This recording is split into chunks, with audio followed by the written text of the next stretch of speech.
considerate of others. Second we have is extroversion versus introversion. This is describes as social energy factor. Basically, the more extroverted you are, the more you enjoy social interactions and excitement. But if you prefer solitude and deep thinking, you might have a lower E-score. Next we have is neuroticism. So this is related to emotional instability. So dito sinasabi na some people stay calm no matter what, diba? Kahit anong situation, kahit sobrang under pressure, they still stay calm no matter what. But there are also other people na kahit sa mga maliliit na bagay, they get anxious very quickly. So, kapag you have high neuroticism, keep in mind that neuroticism is related to emotional instability. So, hindi siya emotional stability, it's instability. So, if you have high neuroticism, you are more anxious, moody, and reactive to stress. So, madali kang ma-stress. If you have low neuroticism, you are emotionally stable. So, yun po yung kabaliktaran ng neuroticism, emotional stability. So, ayun nga, if you have low neuroticism, you are more emotionally stable, calm, and realistic under pressure. So, let's tackle them one by one. Give it up for Denise.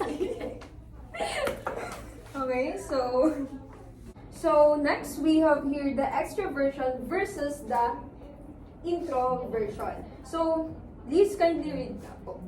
The degree to which a person is outgoing and interactive with other people. Ayan.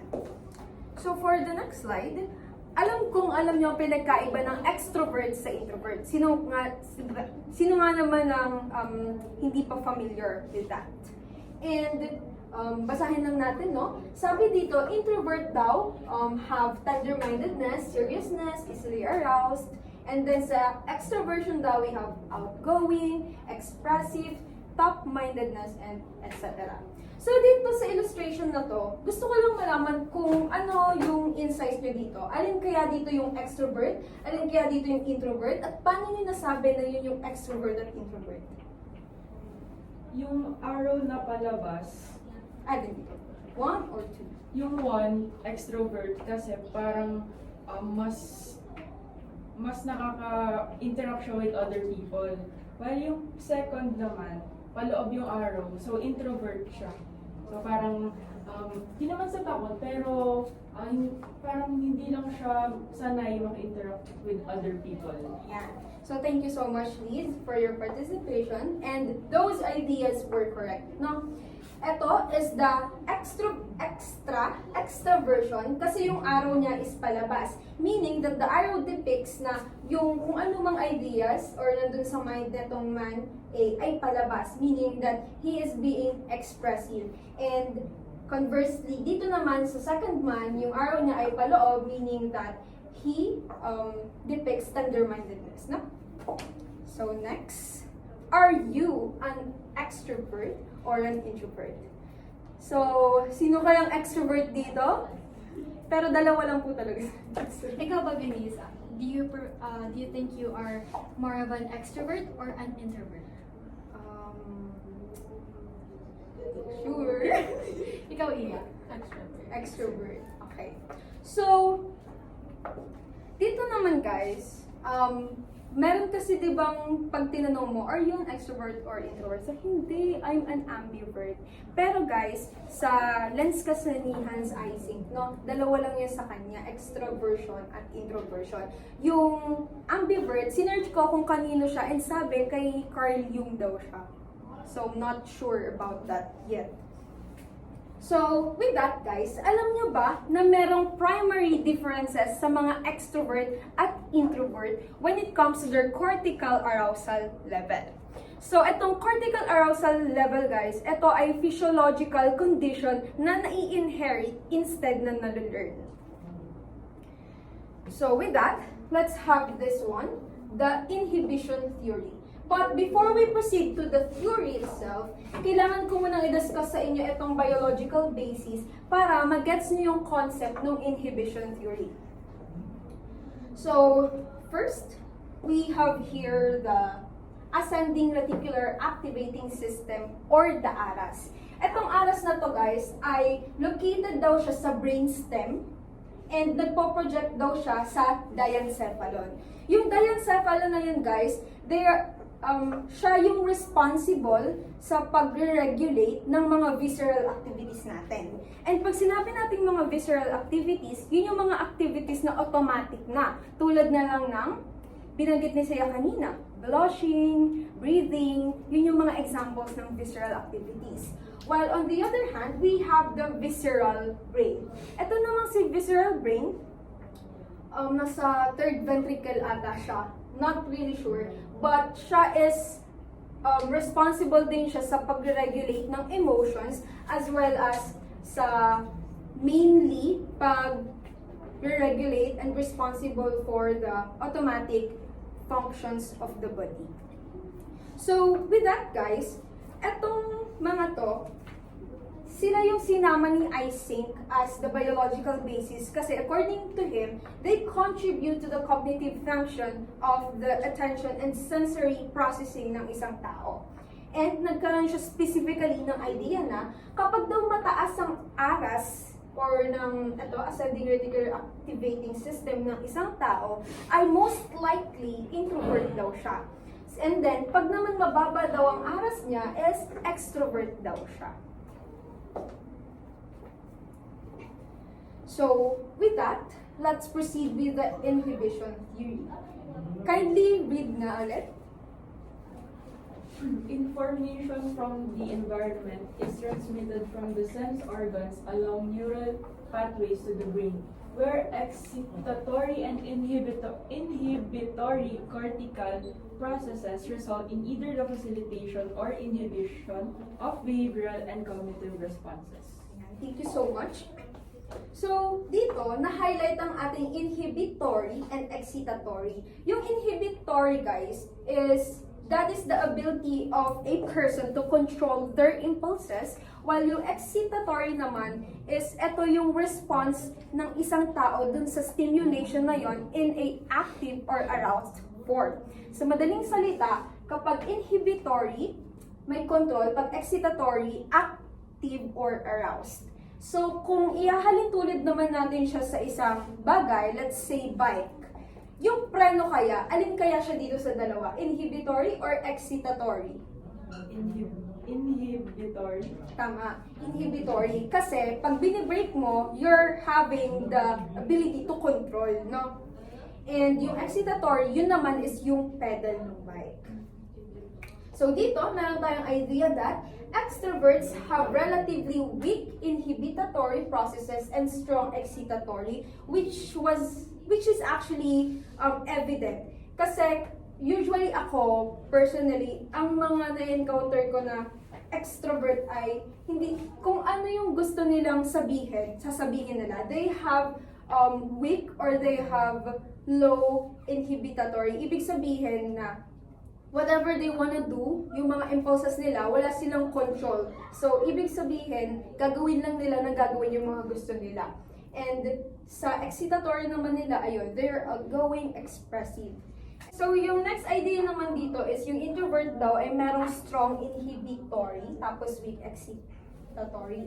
So, dito sa strong inhibitory, ibig sabihin, meron daw silang greater grasp when it comes sa pagkocontrol. Kaya kung mapapansin nyo rin yung mga introverts, lagi silang more on sight lang, ganun, bago nila i-judge or bago sila makipag-interact. Kasi nga,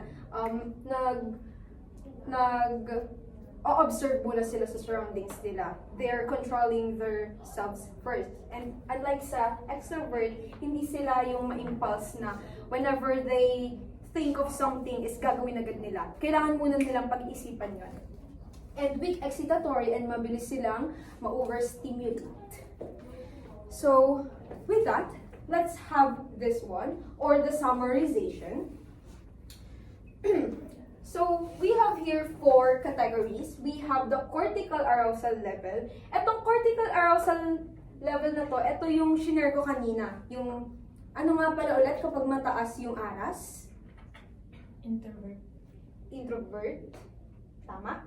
And kapag mababa ang aras is extrovert. And then we have here the sensory threshold, no? Pag sinabi natin sensory threshold, ito yung minimum level of stimulation na kailangan ng isang tao para mapansin niya yung stimulus. And then we have the tolerance, tapos the reaction to sensory stimulation. Kung paano siya mag-react nung nag-occur na yung stimulus na nag-occur dito sa part ng sensory threshold. So, para mas magets nyo, let's have extrovert. Di ba sabi, meron daw siyang low aras. So, ibig sabihin, meron daw siyang low attention and sensory processing. So, kung meron siyang low attention and sensory processing, yung kailangan niyang level of stimulation ay mataas. So, that's why yung mga extrovert daw ay nag-engage more on sa mga activities na matataas yung energy. And let's have an example, for example, clubbing, or mga ganon. Yeah, clubbing. Di ba sa club, yung energy doon sobrang taas, high, ganon. Kasi puro positive energies lang. So sa tolerance daw ng mga extrovert, they have high tolerance. Ibig sabihin, kaya niyang makipagsabayan sa ganon katataas na energy. Kasi yung reaction niya dun sa stimulation na yun ay less. Kumbaga, kapag nakita niya yung mga taong nagtatatalon dyan, ganon, wala siyang pakialam. Hindi siya sensitive. Kasi nga, kaya niyang i-tolerate yung ganong klase ng energy. Moreover, dito naman sa extrovert, meron siyang high aras. So, ibig sabihin, meron siyang high attention and sensory processing. So, ibig sabihin nito, yung needed level niya of stimulation ay mababa lang. That's why yung mga activities na engage sila ay more on hindi gaano ka-energetic, no? Mga book, ganon. Ano pa bang mga activities? Meditation. Yun, meditation, painting, mga ganong klase lang. Kasi nga, mataas na yung aras nila. And let's have the example earlier, yung clubbing, no? Meron silang low tolerance doon. So, kung papapuntahin mo ang introvert sa isang club, hindi siya makakapag-enjoy doon kasi sensitive siya. Yung reaction niya sa stimulus na yon ay sensitive kasi nga, meron siyang mababang tolerance sa ganong klase ng environment. Na-gets? Yes. So, next, we have here related experiments, no? Etong mga pictures na to ay hindi mismo dito sa mga taong to. Kumbagay, nilagay ko lang para ma-visualize nyo. So, first one, we have here Bartol and Costello, 1976. So, sa part na to, nagkaroon sila ng experiment about sa electric shock. So, before they start the experiment, sumalang muna sila sa personality test. And I just wanted to highlight na every time that nag-experiment sila, kailangan isumasalang muna sila either dun sa apat na yon, dun sa personality test, kung anong era man sila nag-experiment. And in their case, ang personality test na ginamit ay ang EPI. So after that, after the personality test, they were able to divide the introvert and extrovert. Kaya nagkaroon na ng experiment kung saan ang ginawa nila is nag-test sila using electric shock. So, yung test naman is, pag in-electric shock siya, hindi naman super masakit. Kumbaga, enough lang na maging uncomfortable yung ina-experimentan. And with that, ang nangyayari is nagkakaroon daw ng increasing level ng electric shock hanggang sa magsabi na ng stop yung pinag-experimentan. Which is yun yung maganda kasi meron silang voice. And dito, mini-measure yung duration at saka yung intensity ng electric shock. And they were able to find na introverts are less tolerant of painful electric shock, which was evident dito sa part na to that merong low tolerance ang mga introvert. Next, we have here Core et al. In 1995. So, dito sa part na to, ang personality test na ginamit is yung EPQ naman. So, ang ginawa is after dividing the introvert and extrovert, binigyan nila ng high dosage of caffeine specifically yung literal na kape, yung liquid, and then yung mga pills din. Yung dosage naman na yan is hindi naman super taas. Siguro enough lang daw to make the pinag-experimentan na ma-aroused. So after nilang painumin ng coffee, ang mangyayari dun is bibigyan nila ng task kung saan yung mga task na yon is related sa attention, sa memory, sa mga cognitive practices.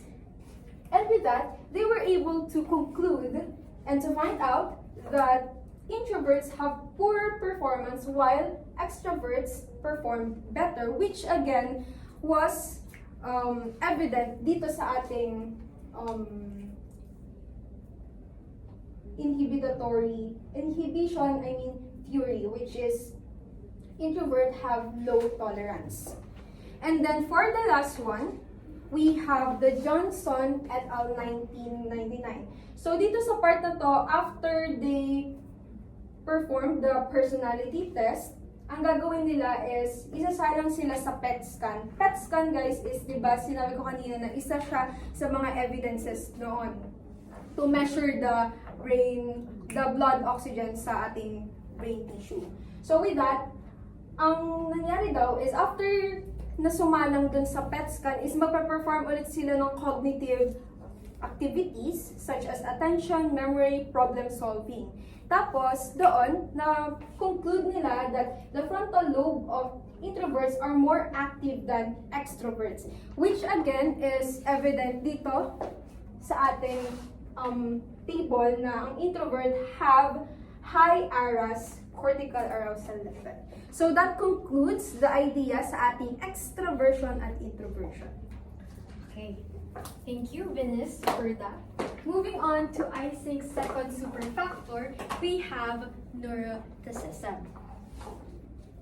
So, neuroticism, according to Esynck, is a personality trait linked, again, to emotional instability. So, basically, ito yung trait na nagdedetermine kung gaano kabilis ka mag-react emotionally. And he said that neurotics are emotionally unstable individuals. So this means na kapag mataas ang neuroticism mo, mas madali kang ma-stress, ma-overwhelm, o maging anxious. So here we have high-end individuals tend to feel anxious, stressed, or emotional easily. So just like I said earlier, mabilis nga silang ma-overwhelm, ma-stress, and ma-anxious. And sinasabi din dito na they often struggle with anxiety, overacting to situations, or feeling nervous kahit wala naman masyadong signs of danger. So, may sinabi dito na some neurotic individuals may have irrational fears such as phobias of heights, animals, or open spaces, or exhibit obsessive thoughts or impulsive behaviors. Ibig sabihin, they act without thinking. Dito naman, Esynck believe neuroticism has a biological basis. And neuroticism is associated with an overactive limbic system. So dito sa under ng biological basis, sinasabi na neuroticism involves in the visceral brain, as stated sa topic ni Venice. And under ng visceral brain, we have the amygdala and the hypothalamus. So, amygdala, it controls fear and emotional responses. So, ibig sabihin, kapag mataas yung, kapag reactive yung amygdala mo, ibig sabihin, mas sensitive ka sa stress, sa fear, and sa anxiety.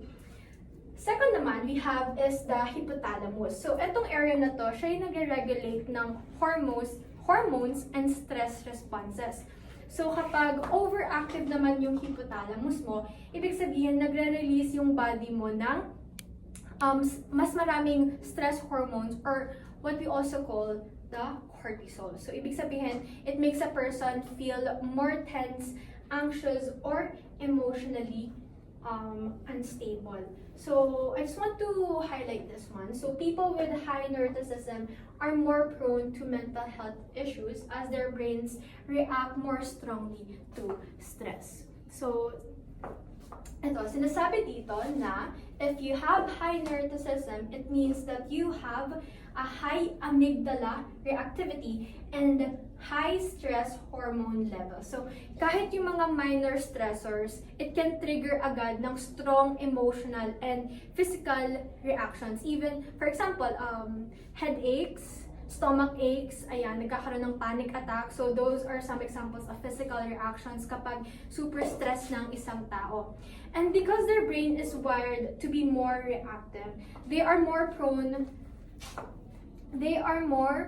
to mental health issues.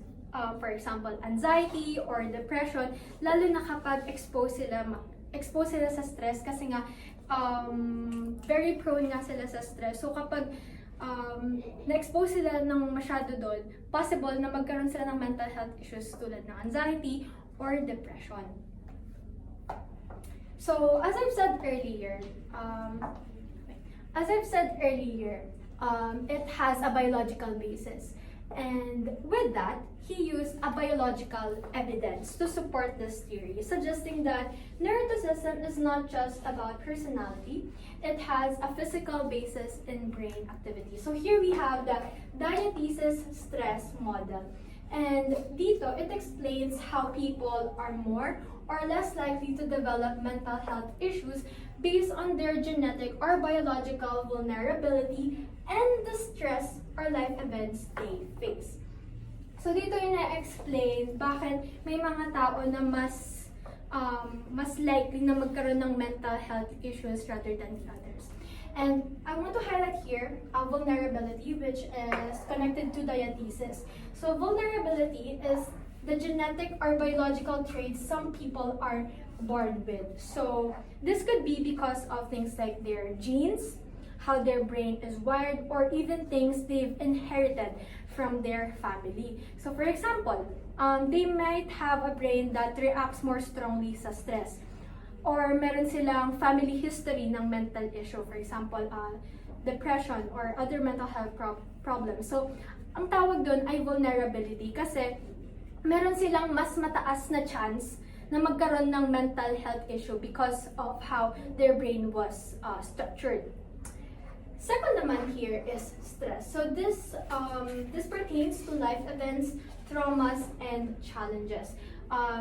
These are challenges we face, for example, losing a job or breakup. So stress is something that can trigger mental health issues, especially for people na vulnerable na. So kung kunwari ikaw, vulnerable ka na, malaki na yung chances mo na magkaroon ng mental health issue, tas nagkaroon pa ng stress, malaking factor yon na makakapag-trigger ng mental health issue or pwede pang lumala. So, okay. Mental health disorders are not solely caused by life stressors, but it can also by an individual's biological predisposition. So, sa kabaligtaran ng neuroticism, we have emotional stability. So, individuals who are emotionally stable can cope better with stress and are less likely to develop disorders even when facing the same challenges. So, even if they go through tough situations like losing a job or going through a breakup, they tend to recover faster without developing a mental disorder. So, sinasabi dito na kahit ganong kalalang situation ka, pero kung emotionally stable ka, kaya mong mag-recover faster without developing a mental disorder.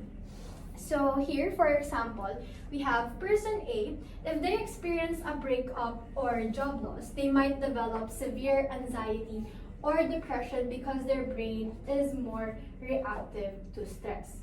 For person B, the same breakup or job loss might be sad for them, but they recover faster and don't develop a disorder. So, anyone, sino makaka-identify dito kung sino dito sa person A and B ang may high neuroticism and is emotionally stable? Yes, Liz? Person B. Person B is? Emotionally stable. Okay. And person A? Emotionally disabled. Unstable. Yeah. Okay. That's correct naman. So, if siya nga, ang taong na yun ay emotionally unstable, it means that it has high neuroticism. Check na natin. Okay. So, neuroticism doesn't look the same for everyone because it actually depends on whether a person is introvert or an extrovert. So, connected siya sa topic ni Venice. So, first scenario, introvert plus neurotic. So, they are more prone to anxiety, depression, and obsessive compulsive tendencies. So, these people often overthink, worry a lot, or feel anxious over small things. And since introverts sila, they can get really caught up in their head, which makes them more vulnerable to mental health struggles like stress or fear. Second, we have average extroversion plus high neuroticism. So these are people who are more prone to hysteria, also known as emotional instability, suggestibility, and physical complaints. So they may react strongly to emotions, sometimes in an exaggerated or dramatic way, since nga average extrovert nga sila, and they may quickly believe things without much critical thinking. So dito, ayan, mayroon ditong physical complaints. Ibig sabihin, they might frequently experience unexplained headaches, and stomach aches, and other pains because of stress. Lastly, we have extrovert plus neurotic. So these are people who are more likely to show impulsive, reckless, or even criminal behavior. So if someone is extrovert na, tas meron pa siyang high neuroticism, they might show impulsiveness or even reckless behavior. Kaya na-connect siya sa criminal behavior. So, ayun. Okay, next.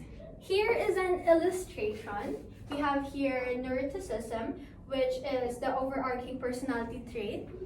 Here we have the primary traits: anxious, depressed, guilt feelings, low self-esteem, and tense. And we have here the sub-traits, which are irrational, shy, moody, and emotional. So makikita dito na irrational is connected to depressed. So dito sinasabi na individuals who experience depression may also exhibit irrational thinking patterns. So, ibig sabihin, kung kunwari depressed na yung isang tao, possible na irrational na yung mga iniisip na, for example, na bagsak sila sa isang subject. So, they may exaggerate failures, believing na wala talaga akong pag-asa, hindi na talaga ako makakapag-improve, and they assume the worst about themselves and their future.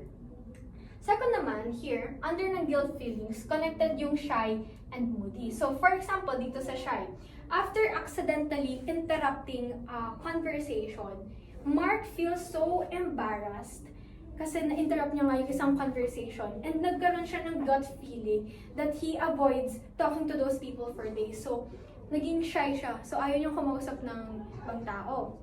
Dito naman sa moody, since, okay, si Mark, bagong araw na naman, excited siyang lumabas. Pero naalala niya na may nangyaring ganun. So, suddenly, he feels down and loses interest. So, with that, nagkaroon siya ng mood swings. Next naman here, we have low self-esteem, which is connected to emotional. So, when someone has already a low self-esteem, they become more emotionally sensitive. So, for example, let's say, si Christian, nagsastruggle siya sa self-doubt. Parang nagda-doubt na siya sa sarili niya. Tapos naka-receive pa siya ng minor criticism.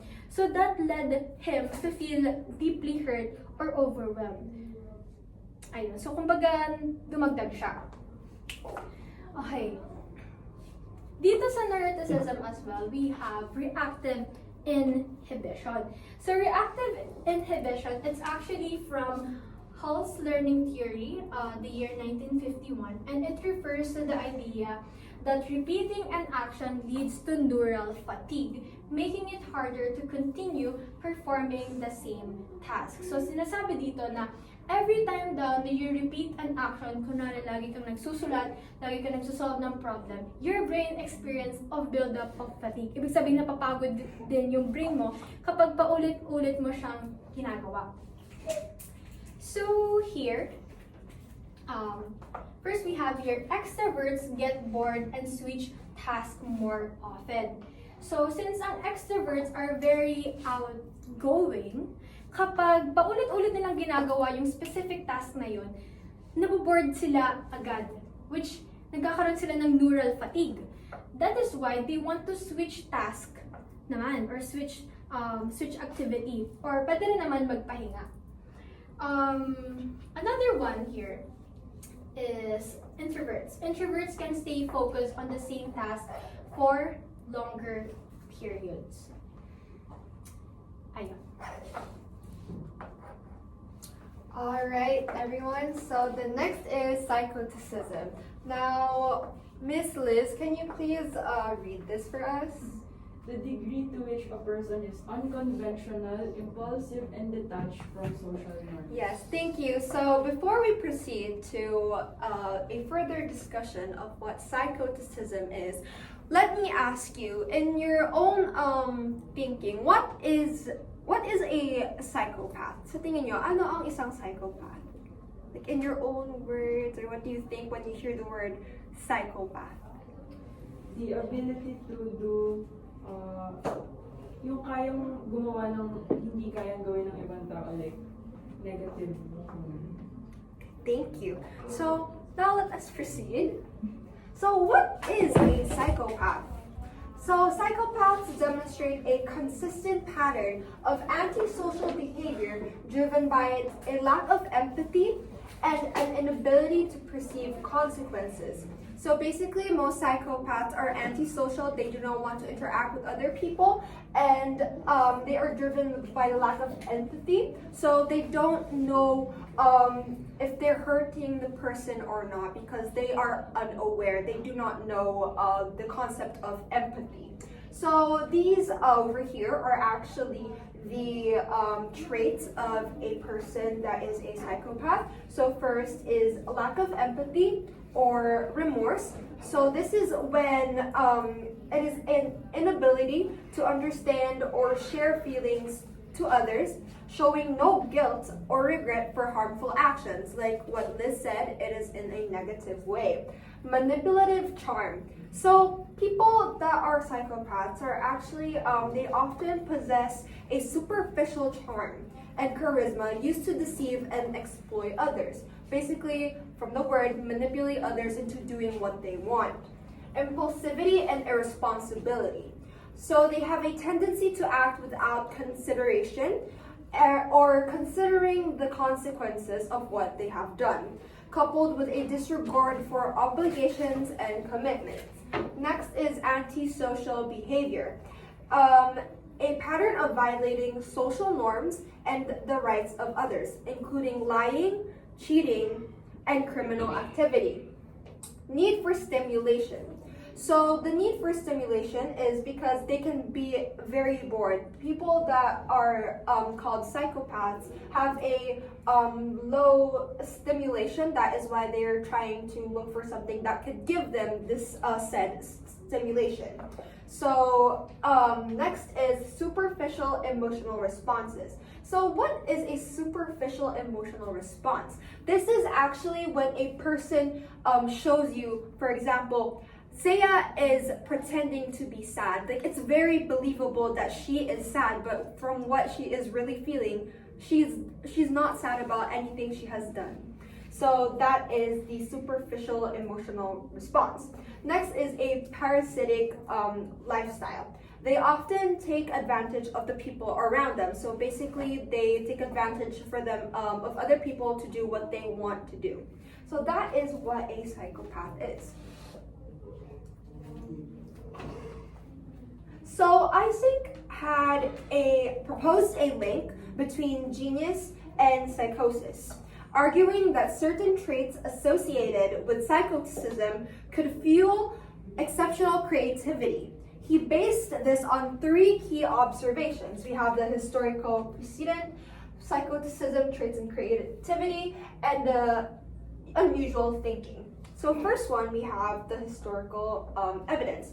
Throughout history, many individuals recognized as geniuses exhibit an episode of psychopathological behavior.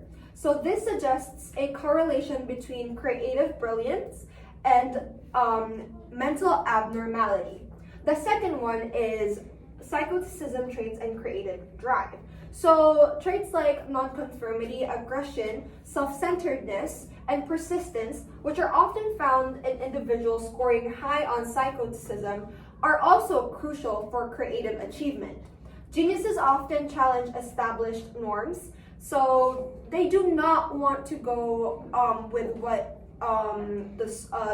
society says. They try to think of another way to explain a certain thing in a much deeper and scientific sense. And preserve despite obstacles traits that align with this personality. Now, unconventional thinking or unusual thinking.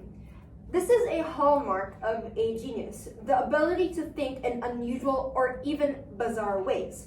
This mirrors the cognitive style of some psychotic individuals, particularly those with schizophrenia, who display over inconclusive thinking, allowing them to connect seemingly unrelated ideas.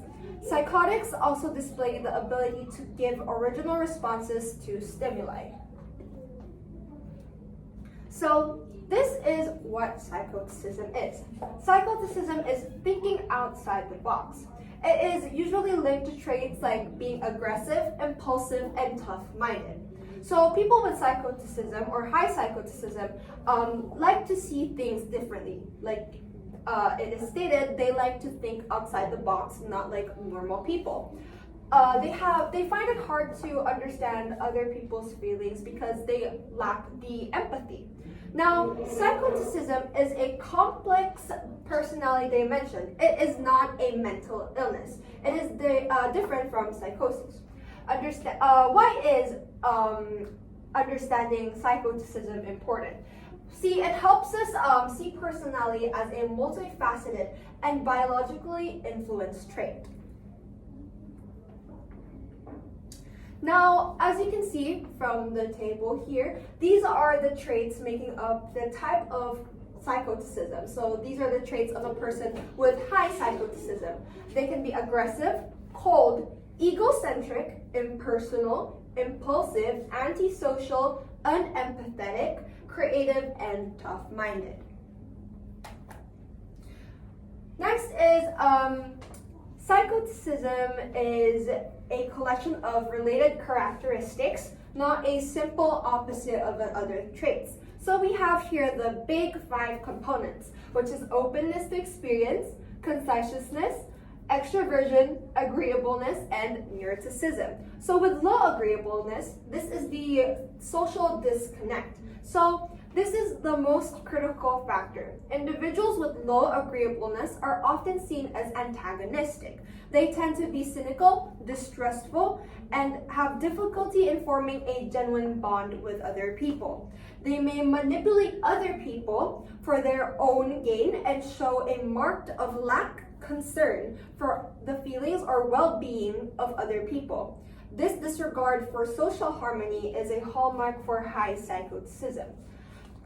Next is low conscientiousness, the impulsive driver.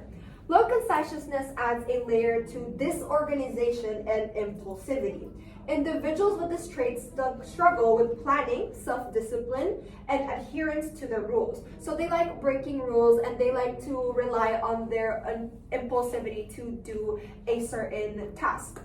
Now, they may act without thinking, leading to reckless behavior and disregard for consequences. This impulsivity fuels the detachment and non-conformity seen in psychoticism. So next is high neuroticism, a emotional amplifier. So while not always present, high neuroticism can intensify effects of low agreeableness and low conscientiousness. Emotional instability, anxiety, and heightened reactivity to stress can worsen the impulsive and hostile behaviors seen in a person with high psychoticism. The next is spectrum. Psychoticism is a spectrum, not a category. So psychoticism exists in a continuum. Individuals vary in the degree of these traits. So it is by degree. So we, like I said, high psychoticism, and then we have low psychoticism, which the traits are have the empathy, they know how to interact with other people, and then they are very cooperative with other people, and they are warm to other people, meaning they are emotionally caring to other people. Those are the people with low psychoticism. Next are the other descriptions for psychoticism. Psychoticism is a personality trait. It is not a mental illness. It's a spectrum of traits, not a clinical diagnosis of psychosis. People exist on a continuum, not in a distinctive category. For example, someone who is very impulsive may make very rash decisions, but that does not mean they have a mental illness. Next is the core characteristics of a person with high psychoticism: impulsivity, aggression, nonconformity, lack of empathy, detachment from social norms, potential for unusual, sometimes creative thinking. So, for example, this core characteristics actually makes them disregard the social conventions or consistently breaking minor rules. Next is the biological foundations. So Esynck emphasized biological links, including hormonal influences, which is like testosterone, and neurotransmitter activity in the brain. So for example, the neurotransmitter differences in dopamine levels influencing impulsivity. Next is, it is a spectrum of behavior. Odd behaviors blend gradually into normal behaviors. It's a matter of a degree, not either or situation. So, for example, mild nonconformity, having a unique fashion sense, and then extreme nonconformity, completely rejecting social norms. For example, you like wearing bikinis, so you wear bikinis to the beach. But suddenly you wanted to break the social norm, so you wore a bikini to the mall. So that is a extreme nonconformity. Next is the connections to modern psychology. So it is strongly related to the low agreeableness and low conciseness traits of the Big Five personality model. For example, people with low agreeableness, they are argumentative and uncooperative in a group setting. Next, we have increased vulnerability. High psychoticism may increase susceptibility to psychotic disorders, especially under stress. For example, a person with high psychoticism experiencing severe stress might develop a brief psychotic episode. Lastly, the measurement tool. So, as stated from Denise earlier, it is measured by the P in the scale of Esynck Personality Questionnaire, the EPQ, and then it is not usually measured by the EPI because it only measures extroversion and eroticism. So, for example, a person with a high P score on the EPQ indicating tendencies towards impulsivity and nonconformity. Now that we've talked about the whole theory, the biologically based factor theory, we were able to find a related research which is entitled, "Are People in Prisons Offenders or Patients?" So this is an explanation of the Esynck three-factor personality traits. So what is the role of psychoticism, extroversion, and neuroticism in criminality? First we have is psychoticism. So individuals who have high in psychoticism tends to be aggressive, egocentric, impulsive, unemotional, and lacks empathy, right? And Esynck theorized that people with high P scores are more prone to commit crimes because they exhibit less sensitivity to others and have a higher tendency for violence. Next we have is extroversion. So this trait is characterized by high levels of sociability, impulsivity, and a need for stimulation. So criminals, particularly repeat offenders, they tend to have high extroversion because they are more impulsive and thrill-seeking. Kumbaga, hinahanap-hanap nila yung pleasure and yung thrill dun sa ginagawa nila. Kaya nagiging repeat offender sila.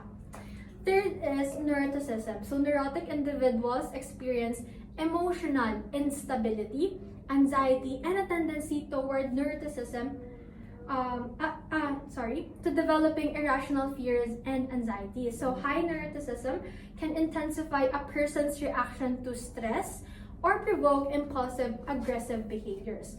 So when these three traits combine, they can create a high-risk personality profile for criminal behavior.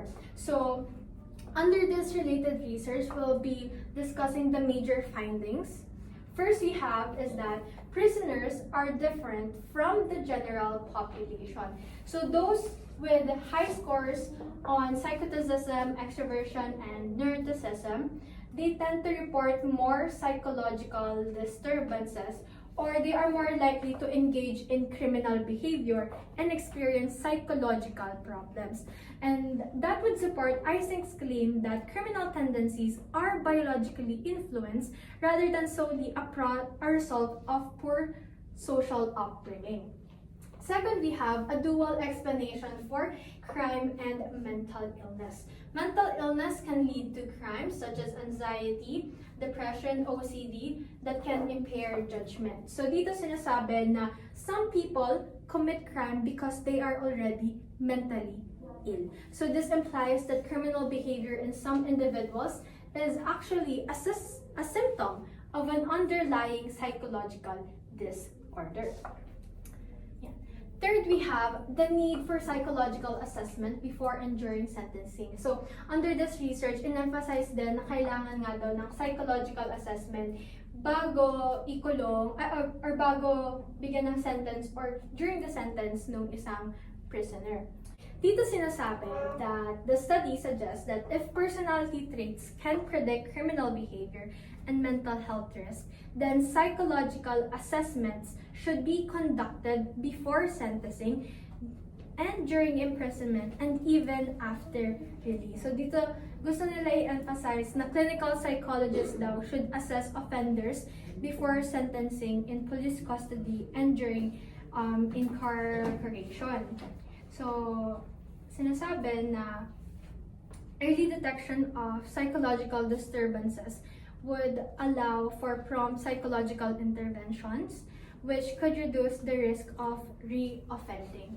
And it also highlights that the justice system should be able to differentiate who needs rehabilitation, dapat sila yung mga mentally ill individuals, who should be punished, yung mga rational offenders, and who needs both, which is a mix of punishment and treatment. And lastly, hina-highlight din po dito sa related research na to, yung implications for criminal justice policy. So, it states that it should adopt a new approach in handling prisoners. Instead of treating all inmates as offenders, authorities should determine who requires psychological treatment and who needs legal punishment. So this suggests that criminal sentencing should not only be about punishment, but also about understanding the psychological factors that contribute to crime.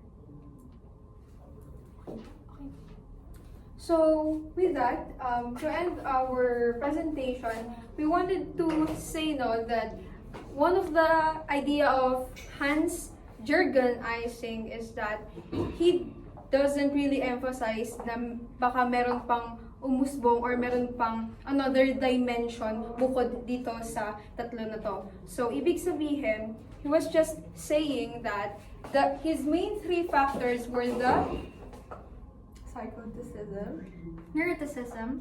and extroversion versus introversion. That's all, and thank you.